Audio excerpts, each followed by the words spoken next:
Hi everybody, welcome to lesson 6 on modern existentialism. The name of this sixth lesson, as you see on the screen, is the existentialist ethics. And friends, this is a very important lesson. I probably say the same thing about each one of my lessons, but anyways, this lesson is really important. And since we're going to be talking about ethics and morality, I think it's necessary to start defining those two terms. After all, morality means so many different things to different people, friends. There's so much confusion about what's morality and what is ethics, and people sometimes use these two terms interchangeably. For example, they say, "Oh, lying is immoral" or "lying is unethical," and they think they mean the exact same thing. So it's very important to be clear about the words we're going to be using here, and these are the most fundamental words in this lesson. And this is how we're going to start then. Let's start defining morality. What is morality? Okay, this is a definition that I use in class with my students in our ethics class. Morality is about my actions or words to other people and the clear positive or negative impact of those actions or words on those people. That's it. Let me say it again. Morality is about my actions or words to other people and the clear positive or negative impact of those actions or words on those people. Okay, within that definition, I'll give you an example of what is a moral action. So we know how to distinguish actions that are moral or they are within the domain of morality and actions that are not within the domain of morality. Because after all, friends, we do all sorts of things, right? There are all sorts of different actions. So we need to understand what actions are moral. Okay, so here's an example. Let's say I see my neighbor who lives on the third floor and there's no elevator in our building and she's carrying a bunch of bags and packages and she's having a hard time going up the stairs. And I say, "Hey neighbor, can I help you with the bags and packages?" And she says, "Yes." So I help her. Once we reach her floor, she says, "Thank you." Okay. That is a moral action, a good moral action. Good because it has a clear positive impact on my neighbor. And by clear, this is an important word. By clear, this is what I mean. If I do the same thing for you or for anybody, everybody will recognize the positive value of my action. They will all be, in the end, grateful for my action, for my help. That's what makes it clear, the impact clear. Now, let's say I'm driving and I see somebody on the side of the road with a flat tire. And let's say it's an elderly man. So he's also struggling. I decide to stop, pull over, and I help him change the tire. At the end, he says, "Thank you." Okay, that is another example of a moral action, a positive, good moral action. Because again, the impact is clearly positive. If I do the same for you and for anybody, they will all appreciate my action and they will see the positive value of my action. I will be making their lives better off in a very concrete way. So, okay, so that is an example of a good moral action. Now, a bad moral action or an immoral action, let's say. Okay, let's say I find myself in a supermarket and I'm shopping and I step on someone's toes, okay, accidentally, and um, and I say I'm sorry. Okay, the person probably is upset, but okay, whether the person accepts my apology or not, that's irrelevant. Stepping on someone's toes is immoral. Clearly has a clear negative impact on the person. And by clear, again, I mean if I accidentally step on your toes or in anyone's toes, everybody, most likely, right? Everybody will feel upset. So the impact, because no one likes to feel pain, right? So that's a pretty objective criteria, let's say, in determining positive and negative impact, negative in this case. So, okay, so the impact is clearly negative. Stepping on someone's toes, even if it's accidental, it's wrong. So you must apologize for it.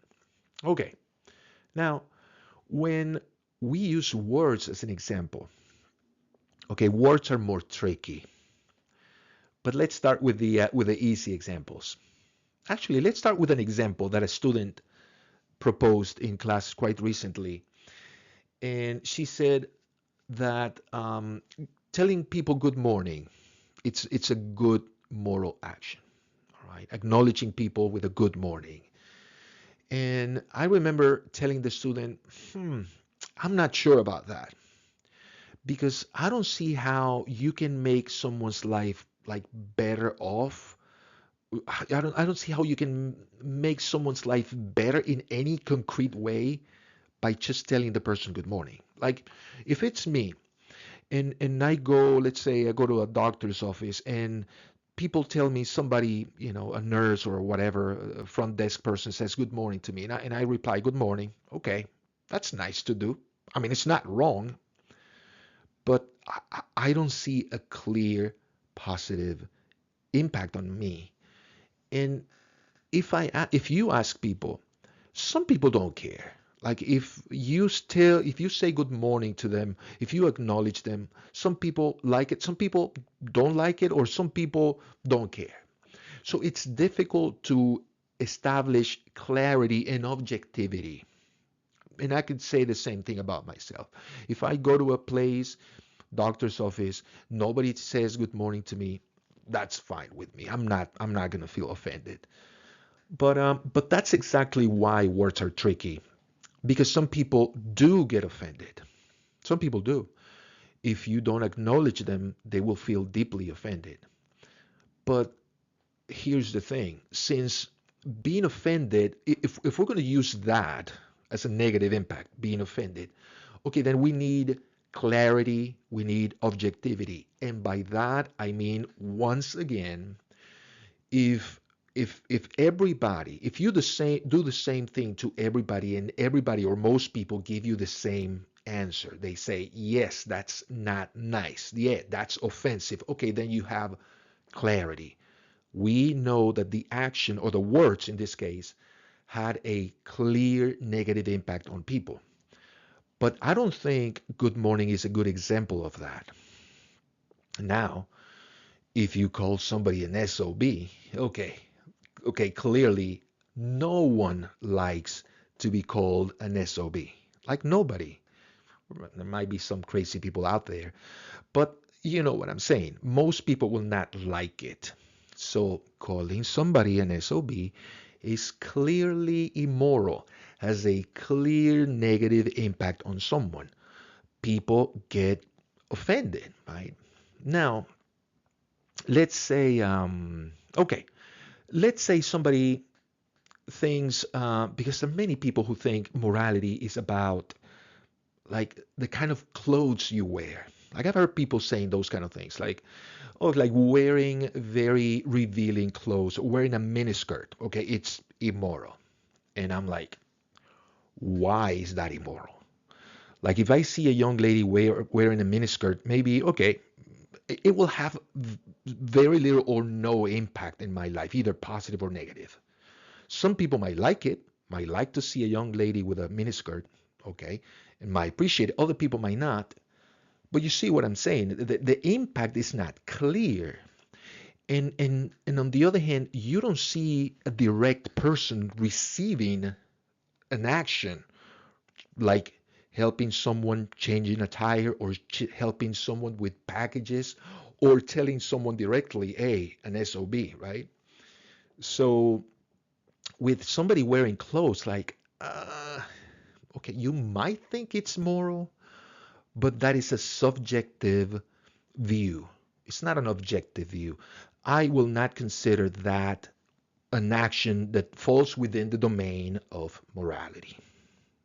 Just like scratching my shoulder, like, okay, who is negatively affected or positively affected by me scratching my shoulder? Nobody. So you see, there's a lot of things that we do, a lot of actions that has zero moral value. But what it takes to have a moral action is, again, clear, positive, or negative impact. That's what it is. So now that's morality. Okay, so now we understand what it's a moral action and what it's not. Now ethics. Ethics is, technically speaking, is the study of morality, the study of moral actions. And yeah, philosophers do that, right? Ethics, I do it, I teach it for a living. And in ethics, you do all sorts of interesting analysis of moral actions, and we analyze moral theories, which are accounts, explanations of morality that are or tend to be very rational, very coherent. It's like systems that tries to understand morality, and through these systems you can arguably know a lot about morality. Okay, we're not going to be doing that exactly in this lesson, lesson number 6. We're going to be doing some analysis of morality, but we're not going to be doing ethics proper. Now, the use of the word ethics as it is on the screen, the existentialist ethics, okay, that means something different. Okay, this is when we use this term, especially in the plural, ethics, with an S, um, just like the feminist ethics, that's another example of a position on morality, right? The feminist position. When we use this term, feminist ethics, existentialist ethics, what we try to describe, what it's being described, is not a system with a very neat set of principles and with a very neat structure. No, it's more like a description of the main attitudes, the main concerns of a particular group or particular philosophy.